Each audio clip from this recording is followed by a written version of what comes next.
Comment tu vas, Camille? Ça va très bien. Depuis tout ce temps, depuis le temps où on essaye de se programmer ce fameux épisode de Mon Dieu. podcast qui n'était pas encore podcast au tout début. Non, non. Donc, C'était même avant ça.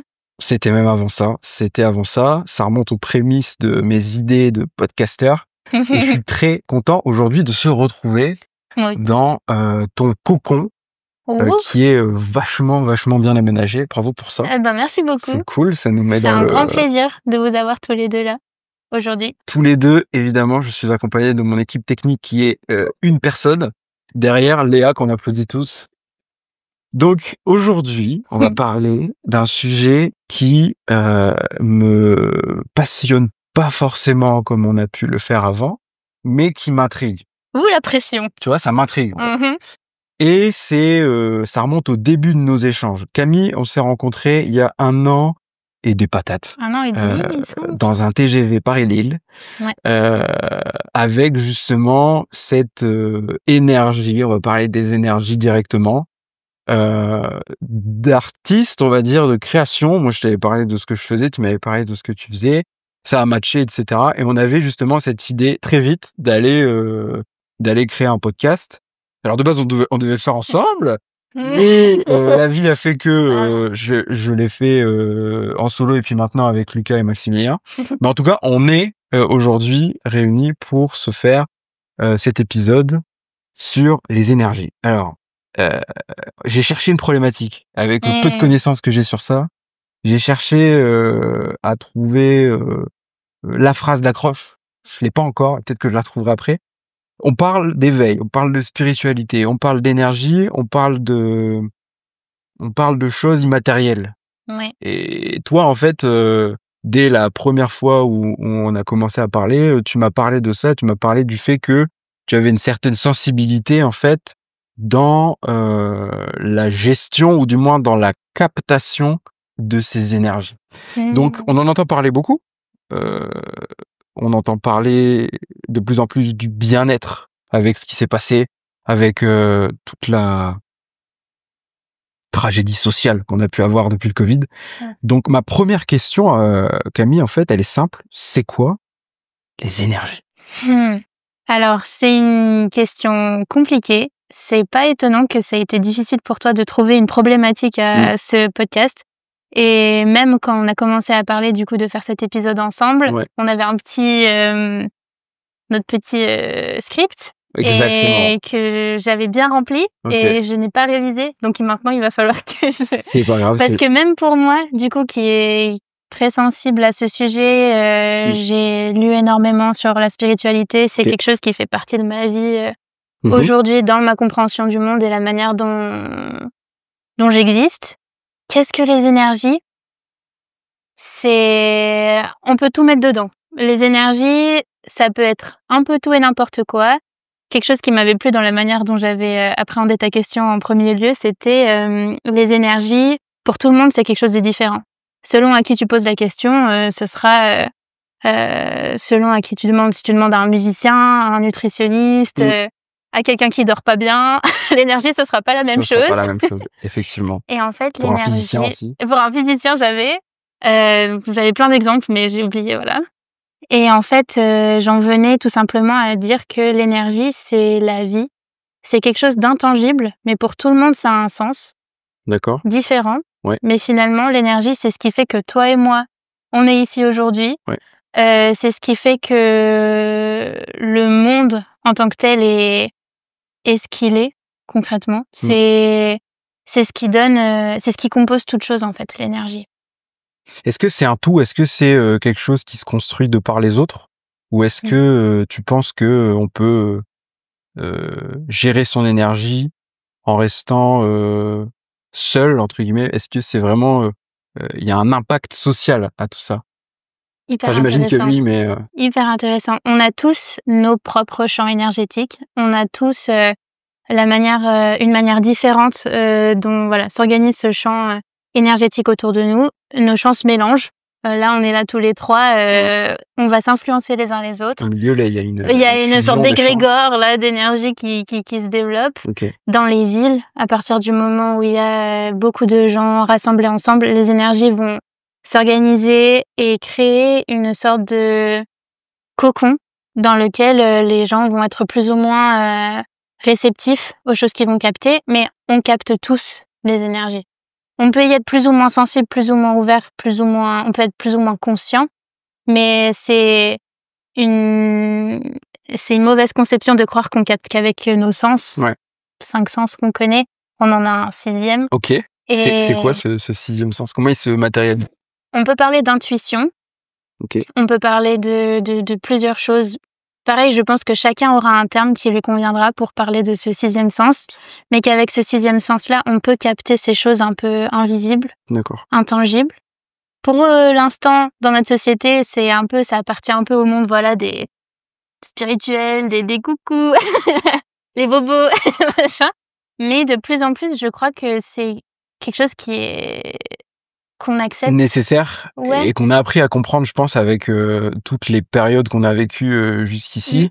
Je pense que le fait de l'avènement des réseaux sociaux digital qui prend une part énorme de notre vie, on est toujours sur notre téléphone, on est toujours en train d'être stimulé. Et tu vois, en fait, je trouve que les gens en général ne prennent plus assez le temps de savourer l'ennui et de méditer sur eux-mêmes. En fait, il y a une sorte on veut combler ce vide qu'on avait apprécié avant. Alors, tu vois, quand je parlais à mes grands-parents, leur kiff, c'était d'aller dans les champs, se balader, de parler avec des inconnus, de courir, de faire des choses qui étaient pour nous, en fait, sans valeur ajoutée. Et je trouve que la valeur ajoutée dans notre société, elle s'est complètement déportée dans ce besoin d'être toujours stimulé. Et c'est quand on crache qu'on se rend compte que ça, c'est important. Et je vais parler juste de mon expérience. Tu vois, quand j'étais en classe prépa, première année, j'arrive en classe prépa avec cette notion d'excellence, de vouloir être le meilleur, de devoir toujours travailler, de devoir toujours dépasser ses limites, parce que c'est ce qu'on nous donne, c'est ce qu'on nous fait comprendre. Il faut dépasser ses limites, il faut toujours être le meilleur. Et on nous efface ce besoin-là de justement s'ennuyer, se reposer, se concentrer sur nous-mêmes et juste savoir qu'est-ce qu'on veut à chaque instant de notre vie. On a des périodes qui sont plus en plus longues entre ces phases de méditation. Et donc moi, qu'est-ce qui a fait que quand je suis rentré en classe préparatoire, j'ai fait ce travail d'introspection sur moi-même? C'est le crash, c'est le burn-out. 6 mois après être rentré en classe prépa, j'ai complètement mon corps m'a dit stop. Et je pense qu'avec cette compréhension-là de la spiritualité, de ce que tu disais, le fait de comprendre qui on est et de prendre ce temps-là de la méditation. Alors je parle de ça parce que moi c'est en fait, quand on a parlé d'énergie, j'ai pensé à ça directement. J'ai pensé à mon burn-out de première année. Ah ouais. Et c'est ça, malheureusement, c'est dans le crash que j'ai appris à comprendre que c'était hyper important d'avoir ces moments-là où on apprenait à s'écouter soi-même et on apprenait à gérer justement ces variations d'énergie. Alors je sais pas si c'est des énergies comme je l'ai vécu, mais en tout cas... Là, pour moi, t'as mêlé plein de sujets qui se ramènent à ça d'une manière ou d'une autre, mais ça parle d'un fléau, je pense, de notre société aujourd'hui. C'est le fait que c'est de plus en plus dur de vivre le moment présent. Et comme tu le dis, on est toujours dans cette recherche de stimulation, toujours dans cette recherche de divertissement, toujours plus de consommation. Exactement. Toujours plus. Oui. Et en fait, ce dont tu parles, par exemple, des grands-parents, le bonheur des choses simples, c'était pour moi le bonheur du moment présent. Et qu'en fait, cette sorte, c'est comme si on était toujours absent. On a toujours à penser à la prochaine deadline, toujours à penser aux trucs qu'on aimerait acheter, aux prochaines vacances, qu'est-ce que je veux faire après mes études, qu'est-ce que je vais manger demain soir, quand est-ce que je vais voir mes potes. Et en fait, l'instant présent, qui est au final tout ce qui existe, on n'y est pas. Et ça, c'est une grande absence à nous-mêmes qui peut nous faire beaucoup de mal. Mais au final, qu'il est très difficile de contrebalancer vu la tendance qu'on a aujourd'hui et vu aussi tous les outils qu'on a qui sont incroyables. On a des moyens de communication, des moyens de création qui sont inimaginables pour nos grands-parents, quoi. S'ils avaient eu ça, t'imagines ce qu'ils auraient pu faire. Exactement. Mais ils l'ont. Mais voilà. Et eux, ils sont dans le moment présent, beaucoup plus que Exactement. nous, en Ouais, fait. c'est vrai, c'est vrai. Et des fois, moi, j'ai du mal à comprendre, en fait, tu vois, quand je vais à la brocante avec mon grand-père, il passe un temps fou à regarder, une chose qui me paraît, qui moi, me paraît futile. Ah ouais? On va regarder une table qui est, marbrée, avec, des moulures et cetera. Il va la regarder pendant, 20 minutes. Il va contempler la chose, il va poser des questions, il va s'intéresser, en fait, à l'objet, en tant que tel. Et où nous, en fait, de manière générale, les meubles, par exemple, enfin, tout devient minimaliste. Tu vois? Tout devient très simple et je pense que c'est aussi un reflet de ce que devient notre esprit. On va, chercher, à aller dans la complexité très vite, je pense. Alors qu'à l'époque, on était vraiment dans la contemplation des choses hyper simples. Et Mmh. c'est de ça, en fait, il y avait beaucoup moins je pense, hein, moi, je parle de ce que mes grands-parents m'ont dit, de ce que j'ai chopé, en fait, de cette époque. Et les gens avaient beaucoup moins de journées, denses, mais avaient quand même cette capacité à occuper leur journée et à s'occuper eux-mêmes, de manière beaucoup plus facile que nous, quoi. Ils avaient moins de distractions, Mmh. mais est-ce que c'est pour autant qu'ils étaient plus présents à eux-mêmes? Je sais pas. Parce que là, si on parle par exemple de conscience de soi, et là on retourne du coup vers la spiritualité, on retourne vers les énergies, tout Ouais. ça, même vers la santé mentale. Je ne sais pas si ces générations-là avaient, même s'ils avaient peut-être le temps, l'espace, j'en sais pas. Je pense que c'est facile de fantasmer aussi Ouais. sur le passé de certaines manières. Ah oui, oui, c'est hyper simple, Et de dire que c'était mieux avant ouais, et sur d'essayer de certains aspects. comprendre, Et je crois que notre génération aujourd'hui a le temps, paradoxalement, que nos grands-parents n'avaient pas, de se poser des mmh, questions sur vraiment qui on est, mmh. pourquoi on est là, d'où on vient, qu'est-ce que je suis venue faire sur cette terre, c'est quoi les énergies? Je sais pas si eux, ils auraient eu le temps de se poser pour un podcast. Bah, écoute, moi, j'espère que mes grands-parents vont écouter cet Papy, épisode. mamie. Papi et mamie, dédicace. J'ai parlé de mon expérience, tu vois, moi, c'est cet événement-là du burn-out qui m'a fait, prendre conscience de la santé mentale et de tout ça, que moi, j'avais pas forcément, bien compris. Mmh. Toi, à quel moment t'as pris conscience que ces énergies, elles existaient? Et est-ce que tu as une expérience marquante, en fait, pour nous illustrer comment, se se manifeste tout ça? Les énergies, concrètement, à partir du moment où on commence à les avoir un peu en tête, on comprend qu'elles sont là partout, tout le temps, qu'on peut Ouais. tout le temps, voir leur influence, qu'on peut tout le temps sentir, les présences, les changements. Peut-être que ça sera arrivé à certaines personnes qui écoutent ce podcast, que quand, elles rentrent dans un lieu, elles savent tout de suite: «Ouh là là, cet endroit, je suis pas bien». On peut pas vraiment mettre des mots dessus. Ça m'arrive. Ouais, ou alors, ou quand elles rencontrent une personne, Ouais. ça claque direct Ouais. et on se dit: «Punaise», il y a pas de D'explication. fait Ouais. concret où tu te dis: «Bah oui, là, c'est pour ça parce qu'on a ça, ça, ça en commun» ou «Cette maison, c'est parce qu'elle est lumineuse» ou quoi. Il y a des choses. C'est pas scientifique, en fait. C'est pas, Bah, pour l'instant. C'est pas OK, scientifique pour ouais. l'instant. Il y a pas de preuves, il y a pas de thèse, de rapport qui prouve, entre guillemets, «l'existence» Et ben, de tout les ça. énergies, ça fait pas longtemps qu'on Mmh. en parle, même en physique, Ouais, c'est vrai. les ondes, Mmh. ça fait pas longtemps Mmh. qu'on théorise sur ces choses Que qu'on nous, peut on pas émet voir. des ondes, hein, Ouais, bien ouais, sûr. Et à une que fréquence donnée. voilà, Ouais. et qu'ensuite, et que voilà, nous de fait, on le fait aussi comme les objets qu'on voit, enfin les ordis, les trucs, les machins. Et que, on n'a pas encore de théorie scientifique là-dessus. Moi, Ouais. je pense que ça ne saurait tarder parce Mmh. qu'on évolue, enfin, et qu'un jour, toutes ces choses-là auront des explications scientifiques, parce Il y que je aura un sais qu'on médecin, on ne jure que par ça maintenant, ouais. Ouais, ouais. les preuves scientifiques. Je sais pas si tu connais la kinésiothérapie? Kinésiothérapie, c'est quelque chose que moi j'ai découvert, à la suite de ce burn-out.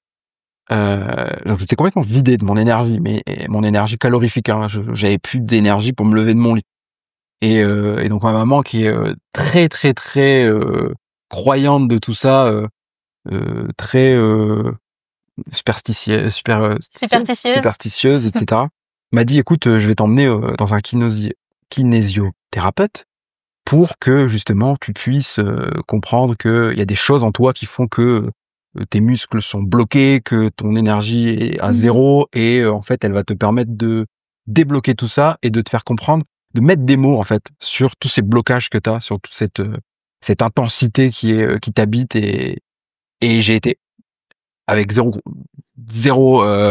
j'y croyais pas, j'ai pas du tout j'attendais rien en fait de ça, hein.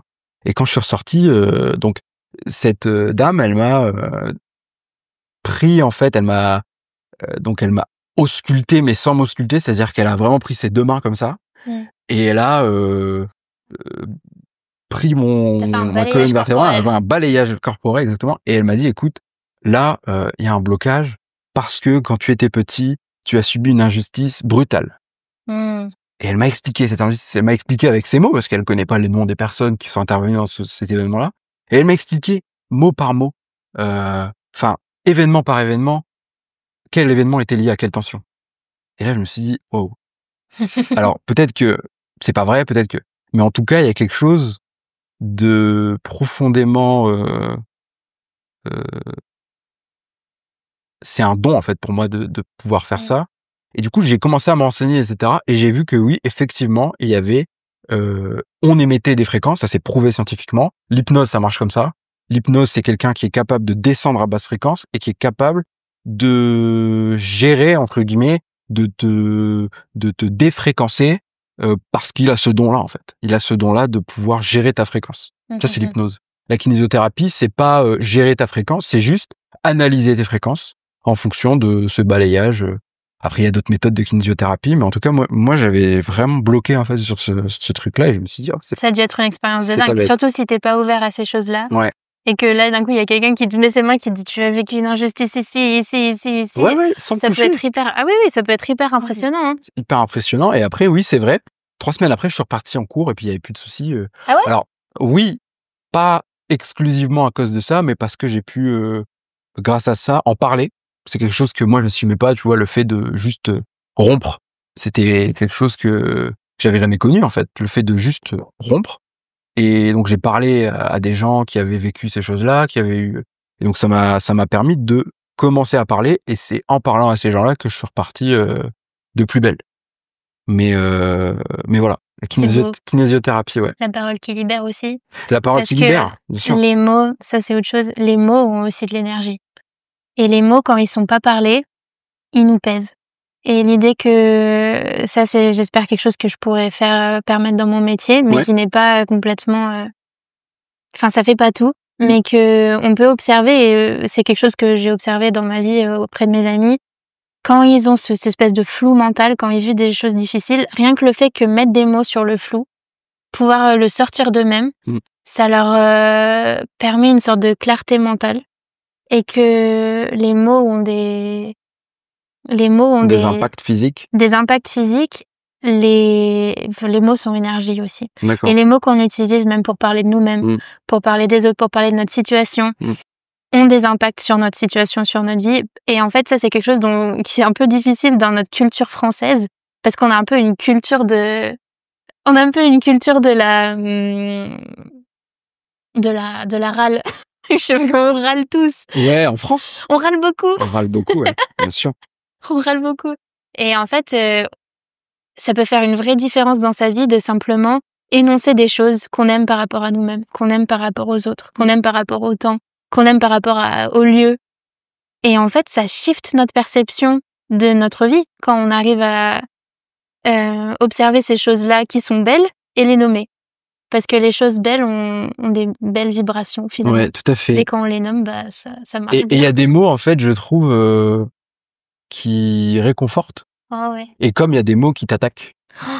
Et c'est incroyable à quel point, en fait, la langue, bon, ça, je pense que c'est un autre sujet, mais la langue a réussi à mettre en mots les objets, les concepts, les émotions, etc. Tu vois, colère, c'est beaucoup plus agressif que douceur.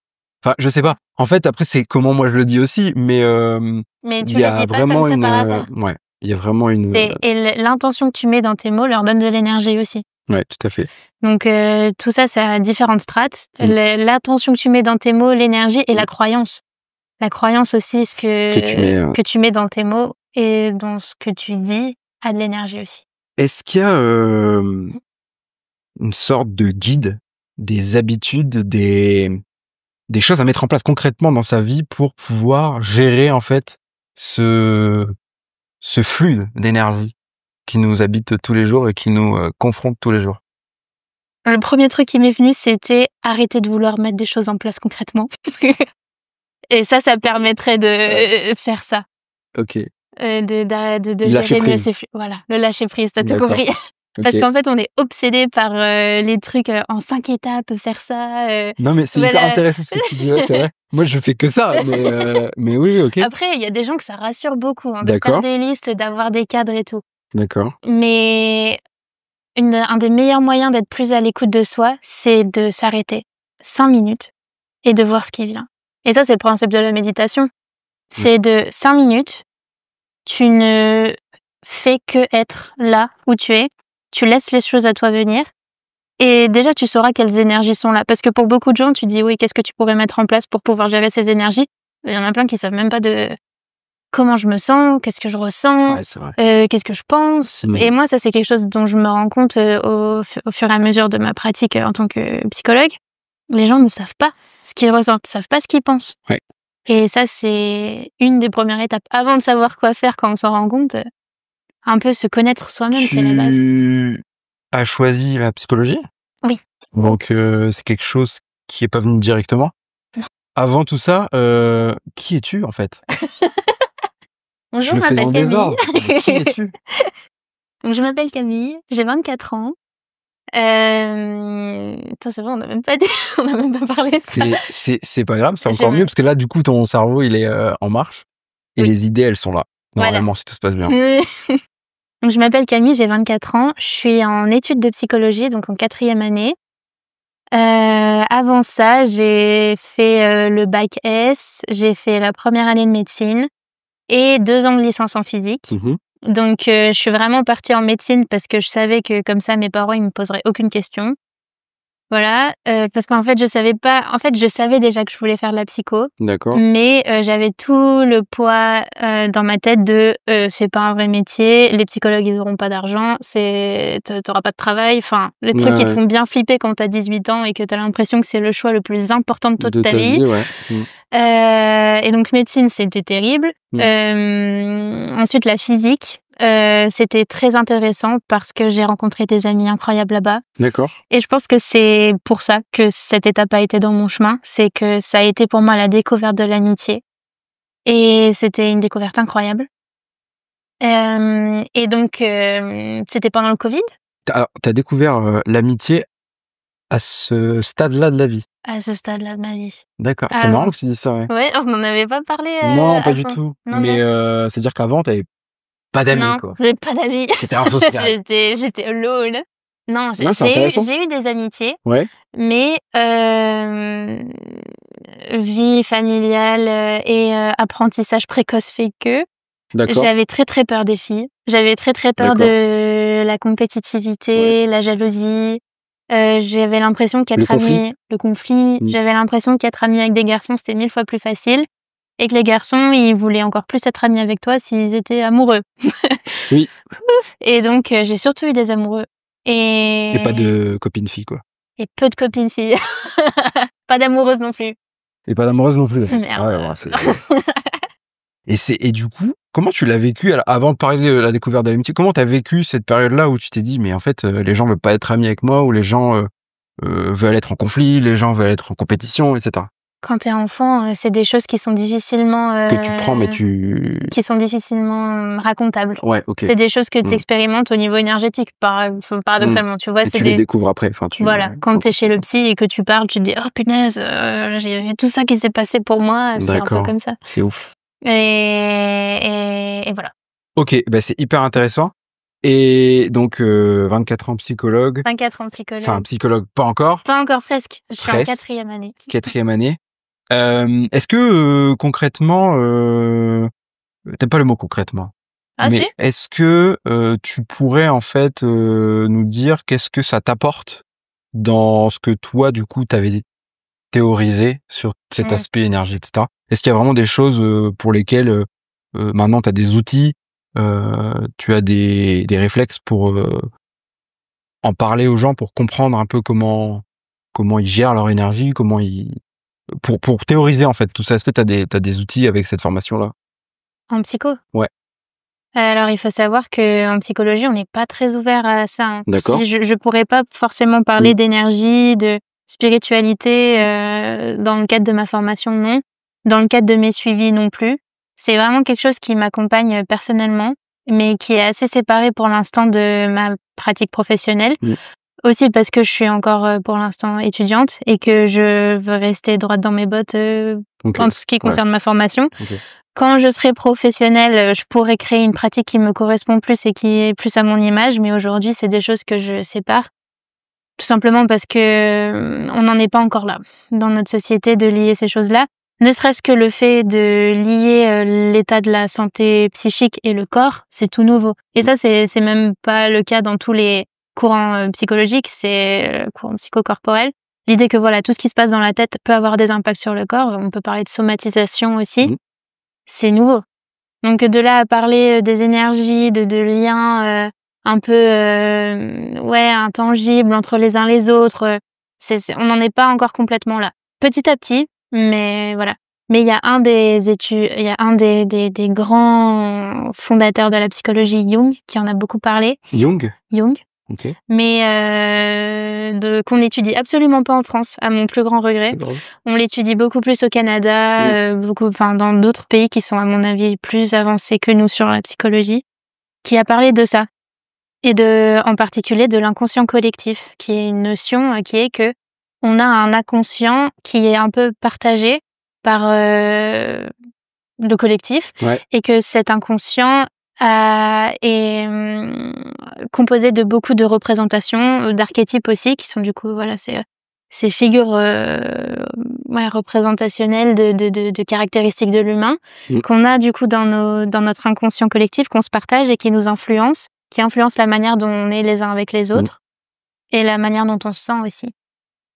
Ça me retourne le cerveau. J'ai plein de questions en fait sur ça, parce que la psychologie, moi j'ai lu un livre qui s'appelle La psychologie des foules de Gustave Le Bon. OK. La psychologie, c'est la psychologie que t'étudies toi. C'est la psychologie de l'individu ou c'est la psychologie d'un groupe social? Est-ce que vous vous cantonnez à étudier la relation entre une personne, son environnement et son corps, ou est-ce que vous vous intéressez aussi à comment fonctionne On s'intéresse à la psychologie des groupes? On s'intéresse à tout. On s'intéresse à l'individu, au groupe, à la société, aux sociétés même ancestrales. On s'intéresse. En psychologie, on étudie vraiment tout. Et moi, ça c'est ça que j'adore dans ce métier. C'est que tout est sujet d'étude. C'est la philosophie de l'humain. Et voilà. Dans la psychologie des foules, il y a un truc qui m'a, qui est Gustave Le Bon, c'est un philosophe controversé parce qu'il a, comme tous les philosophes de l'époque, des propos assez rudes sur la diversité, sur tout ce qui est tolérance et compréhension de l'autre. Mais il y a quelque chose qui est assez intéressant dans ce qu'il dit. Il dit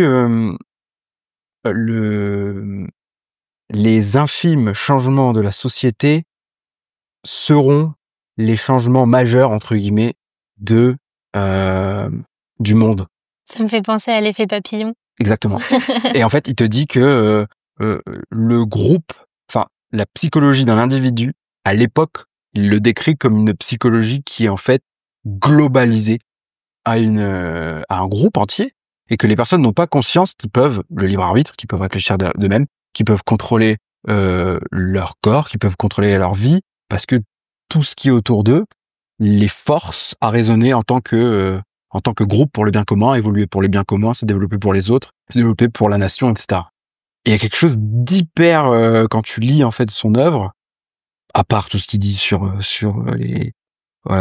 ça, mais sur la psychologie des foules, il est vraiment en fait hyper pertinent sur comment on peut manipuler des gens en manipulant un groupe entier, quoi. Ouf. Bon, alors, je sais pas si c'est vraiment de ça dont ça va parler, mais j'avais envie de faire un lien par rapport à retourner du coup à la spiritualité. Ouais.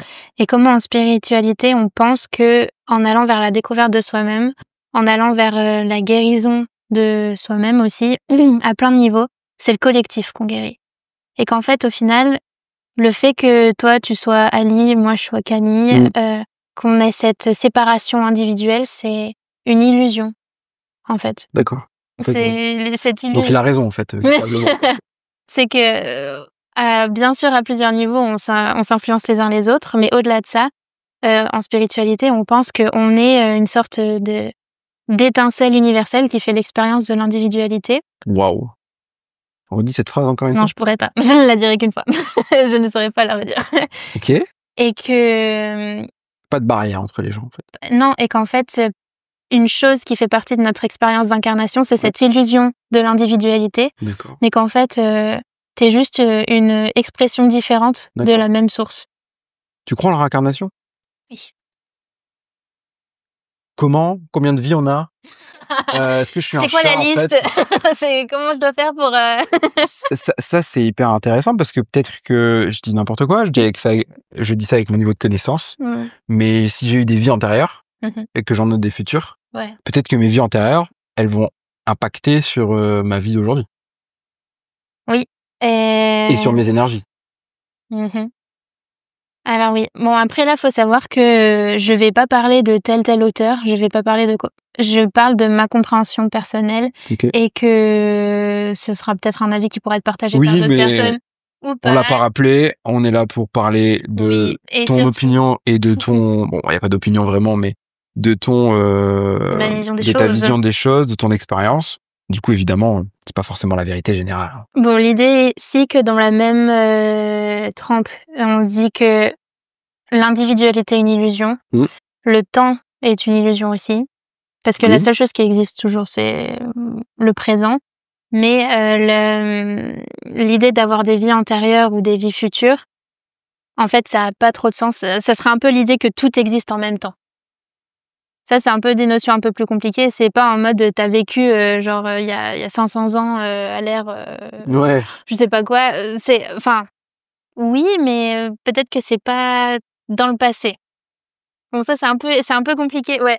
Le multivers, ça existe. Le multivers, bah c'est un peu ça. En ça gros, va un peu avec le multivers. Tu peux avoir une personne qui est dans un autre univers, j'en sais rien, au même moment que toi, et qui va quand même, elle est pas forcément, ouais, voilà, c'est ça. Elle est pas forcément décédée, cette personne, mais vous êtes quand même liés, quoi.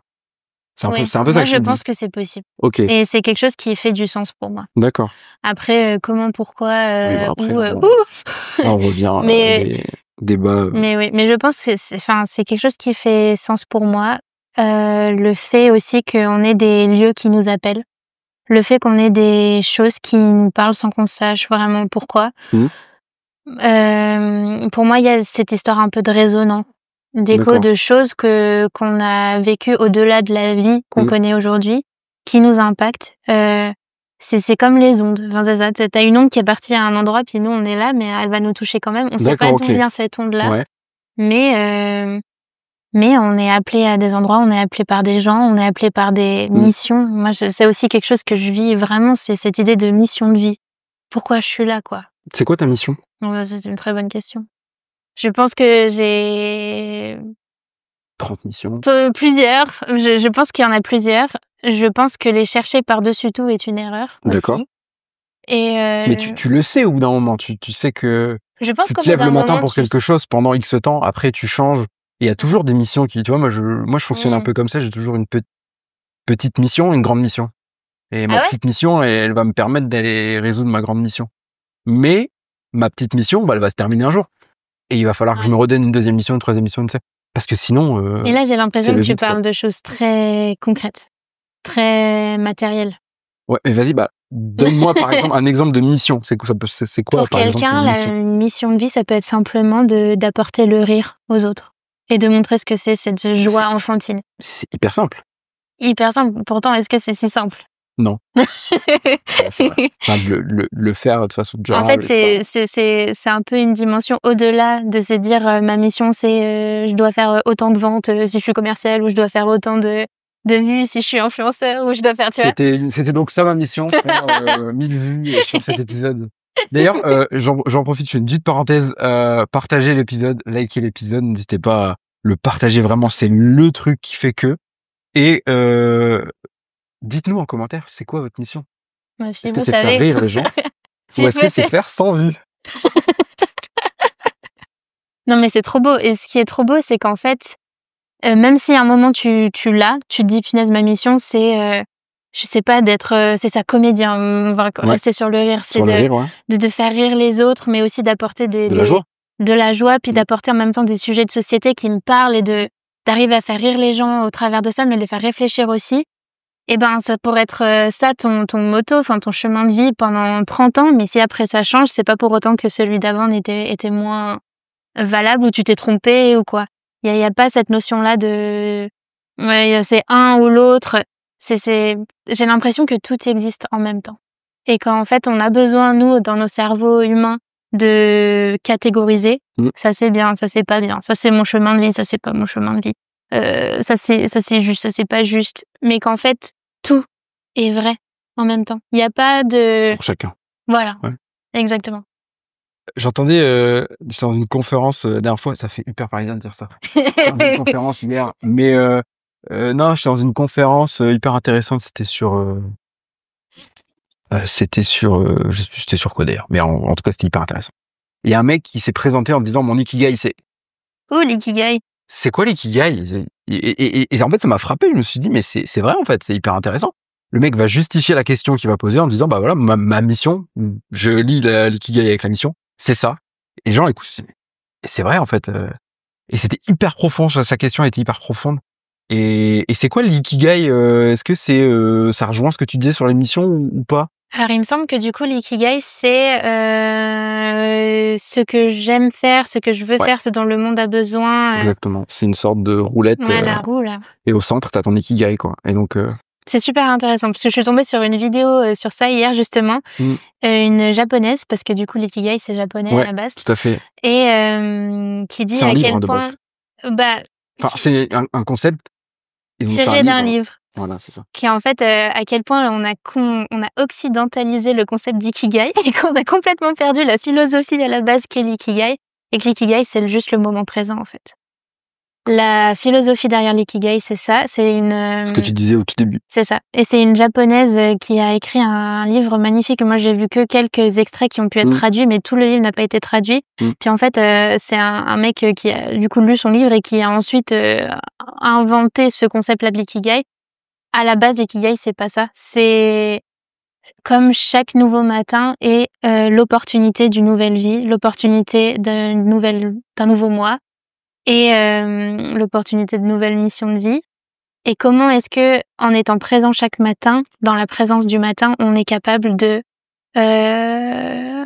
engranger cette force créatrice qu'on a en tant qu'humain et de faire quelque chose de beau. Et c'est ça l'ikigai. Mais alors, du coup, pour résumer, on a des énergies. Japonaise. Mais c'est hyper intéressant parce que tu vois à quel point en fait dans les cultures, c'est comme tu t'entends parler d'intelligence artificielle. En ce moment, on entend tous parler d'intelligence artificielle, on parle des différents stades d'intelligence, etc. Moi, je pense qu'en fait, au lieu de parler d'intelligence humaine et d'intelligence artificielle, faudrait décomposer les intelligences humaines. Il y en a plusieurs. Et pour moi, tu prends un japonais et un français et un américain, aujourd'hui en plus, on le voit de plus en plus, cette différence de culture. Bah, je trouve que l'homme a différentes formes d'intelligence.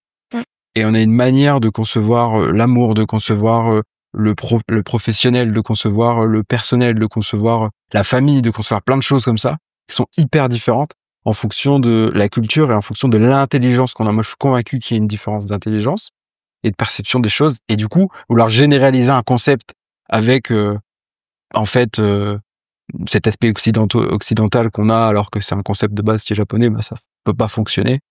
Mais ça fonctionne quand même dans ce monde-là avec l'intelligence que nous on a en fait. Moi c'est ma vision. Donc pour récapituler, on a des énergies. On émet des énergies, on a plus ou moins de chances entre guillemets de les faire varier en fonction de où on est, en fonction de qui, d'avec qui on est, etc. Euh, Tu as en fait évoqué dans les discussions qu'on a eues avant le podcast la notion d'éveil. Ah. Comment, quand je suis une personne qui a compris qu'on avait cette notion-là quand même en nous à comprendre et à gérer, alors je veux dire gérer, mais comme tu l'as dit, on peut pas forcément gérer. Comment je fais pour la transformer en énergie créatrice plutôt que destructrice? Tu as parlé de force créatrice. Oui. Comment tu fais quand tu es éveillé, je vais utiliser ces mots-là, pour faire que cet éveil soit productif? Ouh là là là. Là, on va hyper loin. J'ai perdu 80% des auditeurs. Non, mais hyper vulgarisé. Toi, c'est quoi qui aujourd'hui te permet de plutôt être sur la phase ascendante que sur la phase descendante? On va parler de ça. Bah déjà, c'est quoi l'éveil? C'est une première question. C'est quoi l'éveil? C'est quoi l'éveil spirituel? Quand on parle d'éveil spirituel, l'idée c'est de s'éveiller à soi-même. Et c'est beau parce que c'est quelque chose c'est une citation de Jung d'ailleurs qui dit: quand je regarde à l'extérieur, je rêve, mais quand je regarde à l'intérieur, je m'éveille. Et c'est en fait l'idée que l'éveil spirituel, c'est ce qui se passe quand on commence enfin à se regarder soi-même, se regarder dans un miroir et dire ok, qu'est-ce que je vois? Je suis vraiment pas mal. Qu'est-ce que je vois? Qui je suis? Qu'est-ce que je veux? Ça c'est une question mais essentielle. Qu'est-ce que je veux? Et en fait, très très peu de gens savent ce qu'ils veulent. Au-delà de ça, peu de gens sont aussi ok de s'admettre ce qu'ils veulent, ce dont ils ont besoin. Et c'est à partir de là qu'on commence à mettre un premier pas sur ce chemin de l'éveil. C'est en fait qui je suis, moi, Camille. Et ça, c'est une question qui prend toute la vie à répondre. D'accord. Mais à partir du moment où on commence à se la poser, on ouvre des portes. Il est là en fait l'éveil. Il est là l'éveil. Ouais. En fait, quand toi tu es arrivé, excuse-moi de te couper, mais dans cette phase, tu as découvert l'amitié, on va en reparler, mais c'était peut-être ça aussi l'éveil, de se dire c'est donc ça. Complètement. Ouais, ok. C'est ces sortes de moments d'illumination où tu dis mais la vie c'est aussi ça et moi je suis aussi ça et tout ça c'est possible. C'est des moments de sursaut à soi-même en fait qui ouvrent de nouvelles portes incroyables. Et ma première expérience d'éveil ou même pour l'instant je pense que j'en ai vraiment eu qu'une. C'était du coup pendant ma licence en physique où je ne me plaisais pas du tout, je savais que c'était pas pour moi. En même temps, j'avais peur de recommencer encore à zéro, sachant que j'avais déjà fait de la médecine avant et que moi je voulais faire de la psychologie et j'osais pas. Et j'écoutais une chanteuse espagnole qui s'appelle Danit, qui chante d'éveil, justement, qui parle de la nature, qui parle de toutes ces choses simples qui sont tellement belles une fois qu'on les regarde. Et je l'écoutais en boucle pendant 2 semaines.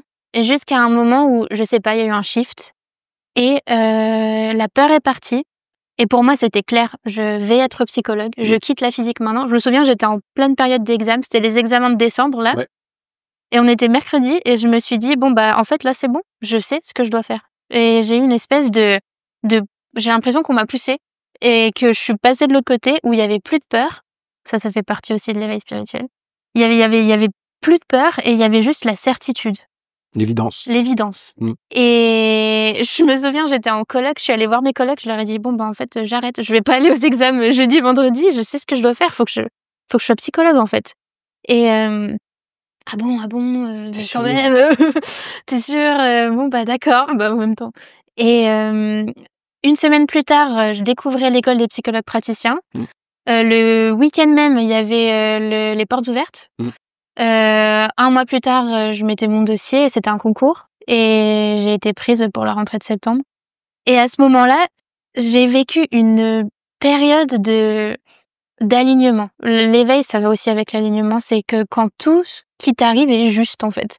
Et que vu que c'est juste, il n'y a pas d'effort. Je me souviens, du coup, j'avais 6 mois un peu de flottement. Je vais dans une librairie, je me dis bon bah en fait, c'est dans cette librairie que je vais travailler parce que voilà. J'ai mis un CV là. Ils m'ont rappelé une semaine après pour m'embaucher. Tout était aligné. Ouais. Enfin, c'était vraiment des choses, ça coulait de source. Comme si l'univers t'avait dit, mais c'est bon. T'as Ouais. pris le chemin. Et c'est le bon chemin. Et en fait, Ouais. le seul pas que t'as à faire, c'est le premier. D'accord. Et après, tu glisses, quoi. Ouais, c'est vrai. Et c'est C'est ça un ça. peu. C'est une belle expérience d'éveil. Ouais. Oh, punaise. Et t'en as eu d'autres des expériences d'éveil comme ça, ou du moins Mm. de signes de la vie qui t'a dit, bah voilà, écoute, sur le chemin là, il y a 2 branches, Ouais. il y a un petit mec qui est au bout du 2e chemin qui te dit, mais viens dans celui-là, tu C'est vois. celui-ci. Ouais, c'est ça. Et ben, ça m'est arrivé quand, à la fin de cette année-là, juste avant que je commence la psychologie, je suis allée aider une de mes meilleures amies à déménager en Norvège. Et on arrive en Norvège, on avait genre 10 valises, enfin, c'était une galère sans nom. Et pour X, Y raison, elle se retrouve bloquée à la frontière. Et moi, du coup, il fallait que j'aille chercher la clé de son logement. Enfin, je suis toute seule dans le train Avec les pour 10 aller valises. jusqu'à Oslo. Oh, punaise. Et en fait, je suis dans le train. J'ai ce stress-là de me dire, oh, punaise. Et je regarde en dehors du train et il y avait cette nature magnifique. Le voyage, si un jour vous avez l'occasion de l'aéroport d'Oslo à Oslo, c'est très beau. Et j'ai eu cette certitude, enfin pareil, cette ouverture de conscience. Mais en fait, ma vie, elle est là. Ici, je vais rencontrer quelqu'un. C'est là que je dois vivre, en fait. Certitude. Certitude. C'était en mode, bah, je sais que je vais vivre là, qu'il va se passer des choses ici hyper importantes pour moi. Et là, c'est le premier pas que je fais dans cet endroit, mais je le sais, quoi. Et donc, j'y ai passé que 3 jours. Et quand je suis repartie, comme c'était dur. Et après, j'ai du coup passé 2 ans à Paris, 2 ans et demi, avant d'être finalement prise en Erasmus et de pouvoir partir en Norvège. Trop bien. Trop bien. Et c'était une des meilleures expériences de ta vie. Oui. Go en Norvège. Go en Norvège. Mais et tu vois, on parlait des cultures tout à l'heure. Au Japon, ils ont une culture très particulière de l'amour, par exemple. Ils se disent pas je t'aime, ils se font pas de bisous en public. En Norvège, dans les pays nordiques, ils ont par exemple une manière. Alors là, je parle avec ce que j'ai entendu. Une manière de vivre très calme, très posée et très saine. Donc comment toi tu l'as ressenti en Norvège? Est-ce que t'as vraiment, je t'ai dit, mais c'est comme ça en fait qu'on devrait vivre tout simplement. Eh ben, je l'ai ressenti direct. Et justement, on parle des énergies et toujours, là, je dois être à mon peut-être 15e voyage en Norvège depuis cette Les première fois. allers-retours, trop bien. À chaque fois que j'arrive à l'aéroport d'Oslo, c'est comme si je laissais tomber mes bagages de stress, quoi, et je me retrouve dans un endroit où, je suis en sécurité, je suis en paix ici. Il y a une paix, un lien à la nature qu'on a complètement perdu, je trouve, en France. Oslo, c'est la capitale de la Norvège, donc ils sont 500 000, il me semble, à Oslo, quelque chose comme ça. Quand même. Un peu plus. Mais en tout, en Norvège, ils sont 5 millions, tu vois. Donc, ils sont pas beaucoup. Et ils ont construit même leur capitale avec la nature. Ils ont pas construit comme à Paris, ces choses où on l'écrase, quoi. La nature, elle n'existe plus et elle est morte. Et ça, c'est quelque chose qui était très difficile en vivant à Paris pour moi. C'était ce lien à la nature qui était complètement coupé. Et je suis arrivée à Oslo, je suis arrivée là-bas dans mon petit village étudiant qui était dans les montagnes. J'étais à côté d'un lac qui s'appelait Sangsvann. Okay. Et j'ai trouvé un nouveau souffle là-bas. D'accord. Juste le fait de vivre au contact de la nature et d'une nature vivante. Enfin, ça me fait penser à Avatar, parce que à chaque fois que je vois Avatar, moi je pleure. Mais c'est ça, on n'en est pas, ils en sont pas là à se connecter aux arbres avec leurs cheveux et tout, mais il y a quand même ce truc on respecte la nature. La nature est une force importante, la nature est une force vivante, et en fait, sans elle, on n'est pas. Et ça va aussi avec ce que je te disais tout à l'heure de cette impression de séparation. Mais en fait, toi et moi, on n'est pas séparés, moi et la nature, on n'est pas séparés non plus. On est une expression différente de la vie. À partir de là, moi qui la domine, c'est injuste. Et ça il n'y a fait pas du de mal. hiérarchie. Ça fait du mal. Enfin, l'échelle, comment on appelle ça? La pyramide des espèces. Enfin, le fait que l'humain domine toutes les autres espèces. Enfin, ça a marché pour une croissance économique, pour bâtir des grandes choses, pour aller sur Mars bientôt. Mais est-ce que c'est vraiment ça, en fait, toi, ce que tu remets en cause, c'est ça? Est-ce que c'est vraiment ça le but final de l'homme? Est-ce que c'est pas plutôt encore plus se lier avec la nature, quoi?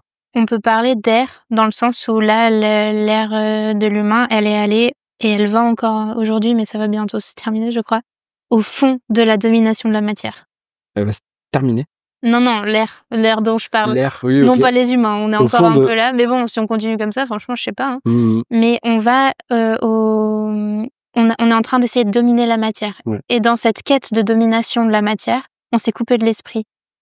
Et en fait, c'est quelque chose qui est en train de se renverser petit à petit parce qu'on parle de plus en plus de spiritualité. Après, je te dirais, on parle de plus en plus de spiritualité en Occident. Parce que dans d'autres en pays Asie d'Orient, ou la en- spiritualité est moins coupée aussi, ouais. de l'humain que nous, mais Mm. on est en train d'essayer d'aller au bout de la domination qu'on peut avoir sur le monde, le matériel, mais c'est pas quelque chose qui peut continuer pour toujours. Enfin, on le voit de toute façon, on le voit avec le réchauffement climatique, les ressources qui s'épuisent. On ne peut pas, Et les conséquences sont directes. voilà, les conséquences sont là. Et en fait, mais c'est comme je te disais au tout début aussi, hein, c'est dans le crash qu'on se rend compte, c'est quand tout va mal, qu'on se rend compte qu'il faut reconnecter, malheureusement. On n'arrivera jamais à le faire avant avec ce qui se passe aujourd'hui. Enfin, je vais pas déballer ça au niveau politique, mais les USA qui s'enlèvent de tous les accords, des accords de Paris, etc. Enfin, le respect de l'environnement aujourd'hui, on l'a complètement oublié et c'est quelque chose qui recommencera pas tant qu'on aura, quand on n'aura pas connu la sanction C'est triste, que hein. la nature nous fera, quoi. Ouais, c'est Ça, hyper c'est triste. un grand questionnement que j'ai par rapport à l'humain. Pourquoi est-ce qu'on a besoin de souffrir pour changer? Et qu'en fait, si tu te rends compte, tous les grands changements qu'on a, même au niveau individuel, mais toi, ça a été ton burn-out, pour moi, ça a été pareil, c'était dans les moments de plus grande souffrance. Et que c'est quand tu casses tes bases que tu en reconstruis des nouvelles. C'est ça. Sans Mais- consolider celles que tu as déjà, sans les casser. Enfin, Mhm. c'est quelque chose qui est dingue. On voit que... Alors, je dis on voit parce que je suis abonné à toi sur Instagram. Ah. Abonnez-vous à Camille sur Instagram. T'es active sur les réseaux, en fait, tu fais de plus en plus de musique. Ah oui. Tu postes des petites vidéos sur tes skills de piano, tes skills de guitare, je crois pas, de chant, Non, guitare, j'ai pas vu. et d'un petit instrument un peu spécial, Ah oui, mon drum. ton drum, qui est en fait, pour le coup, Là. carrément, alors qui est là, et qui est carrément lié aux énergies. Ah. Parce que c'est quelque chose qui est, enfin, je sais pas si les gens ont déjà entendu les sons qu'émet ce truc, mais en gros c'est très.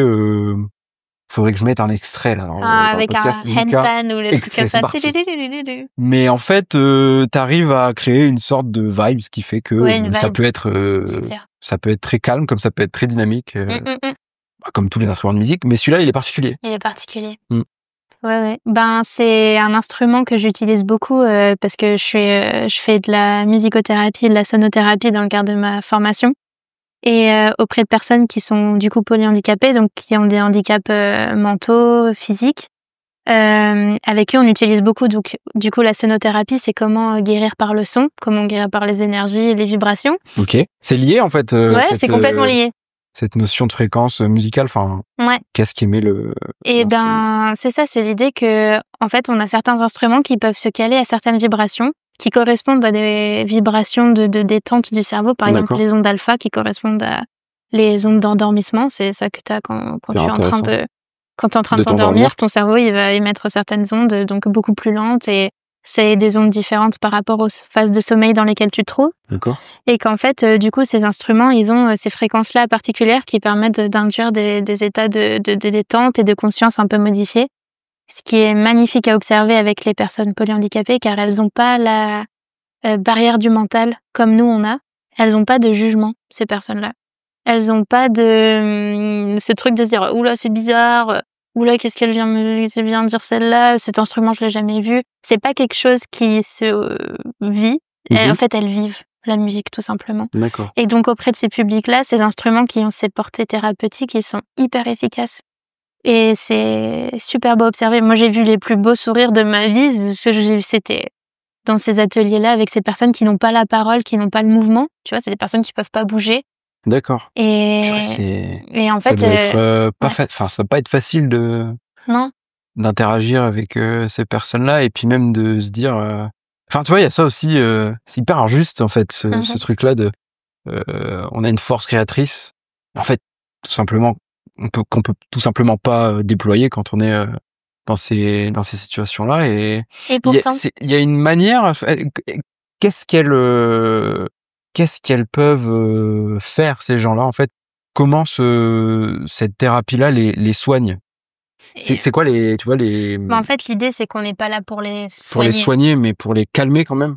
On est là pour leur offrir un moment de lien. D'accord. Et je pense que la crise du lien, c'est une crise globale qu'on a, nous les Qu'est-ce que humains. t'appelles comme La crise du lien, c'est comment est-ce qu'on rentre en lien les uns avec les autres, comment est-ce qu'on est en lien avec nous-mêmes. Je crois qu'on est tous des handicapés du lien, en fait. Ouais. Et que vous pensez que l'ère du numérique, ça allait nous permettre de rentrer plus ou moins en contact les uns avec les autres. Ouais, on peut parler à des gens à l'autre côté. Est-ce que de l'autre côté de la planète, t'arrives à parler à ton voisin? Non? Bah peut-être qu'on va se concentrer sur ça avant d'aller Ouais. essayer de parler à je sais pas qui vit dans un autre pays. Il y a une stat qui dit que 53% des Français ne sortent plus toutes les semaines. Ou tu vois, en gros, il y a une grosse crise de la solitude. Isolés. Ouais. Ça nous a beaucoup isolés, les réseaux sociaux, finalement. La crise aussi du Covid-19 quand même, qui a fait que le confinement, on a réussi à se complaire dans la solitude, ou du moins dans l'isolement. Et après, c'est compliqué après de se dire que, avec le système de télétravail, avec le système de travail à distance, on est de plus en plus seul. Et on arrive à vivre seul, on arrive à survivre seul. Mais est-ce qu'on arrive à se faire kiffer seul? Bah non. Parce que tu vois, non, mais même ce qu'on est en train de faire, le podcast, je le répète à chaque épisode, le format long, s'écouter, rentrer en conversation, etc. Moi-même, j'ai du mal à le faire. Le podcast, c'est quelque chose qui me permet d'apprendre à le gérer. C'est cette notion de, quand je suis dans une conversation, j'arrive à rester dans une conversation, surtout quand c'est une personne qui est là pour un certain temps et qui a un sujet hyper intéressant à me faire découvrir. Donc cette notion-là de connexion, elle est hyper importante et on la perd. Je suis totalement d'accord avec toi, on est hyper handicapé du lien. Et des fois même, rentrer en lien avec des inconnus. Une fois, j'étais à la Fnac, il y a quelqu'un qui m'a dit, derrière la caisse, comment vous allez? Il m'a passé mon article, bonjour, comment allez-vous? Et ça m'a choqué. Pierre en parle dans son épisode, allez voir d'ailleurs, beaucoup de parenthèses, mais allez voir l'épisode avec Pierre qui est, on rejoint exactement ce que tu disais là sur la crise du lien, qui dit, en fait, alors il a cité un livre, Stranger is, je sais plus, et qui est hyper intéressant à lire, je pense, j'ai pas encore lu, mais hyper intéressant à lire, où il dit, en fait, c'est tout simplement, c'est le premier pas qu'à l'époque on faisait, je pense, beaucoup plus simplement. Moi, quand je vois mon grand-père, quand je me balade avec lui, que je vois qu'il il va parler à des gens d'une facilité où des fois je me dis mais c'est weird, c'est bizarre en fait. Et même on peut pas au-delà faire de ça, ça, quoi. ouais, et même au-delà de ça, même si avant c'était peut-être plus facile d'aller parler comme ça à des gens, mais quel niveau de conscience on avait de nous-mêmes? Parce que le lien, c'est clair, c'est le lien aux autres, mais c'est le lien à nous-mêmes en premier.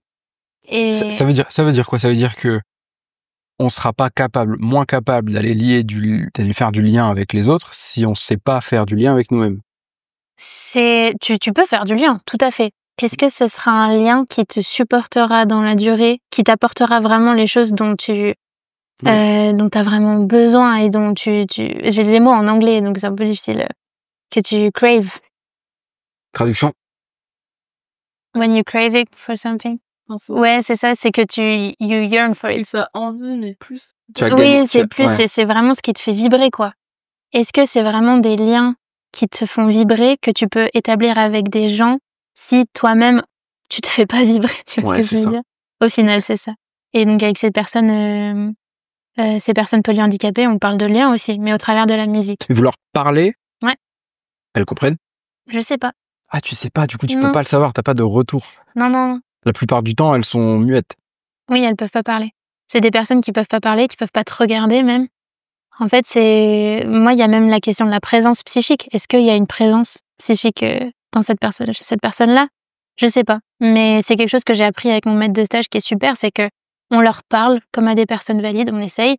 C'est des conversations hyper atypiques, parce que moi, je leur parle, puis je vais un peu interpréter un clignement des yeux, ou un sourire, ou quoi. Mais la musique leur fait vraiment vivre des choses. C'est incroyable ce que tu nous racontes là. et c'est vraiment des notions qu'on a du mal à mettre en forme qu'on a du mal à comprendre pour certains. Il y a beaucoup de gens qui vont écouter l'épisode en se disant qu'est-ce qu'elle nous dit celle-là. Elle est complètement perchée. Et moi-même, j'ai eu cette période-là où j'étais complètement indifférent à tout ça. Ah, Et j'ai cru une période où tu t'es dit que j'étais complètement perchée. non, mais ça c'est depuis le début, je sais que j'étais perché. Non, mais qu'est-ce que dans tout ça tu peux recommander aux gens qui nous écoutent?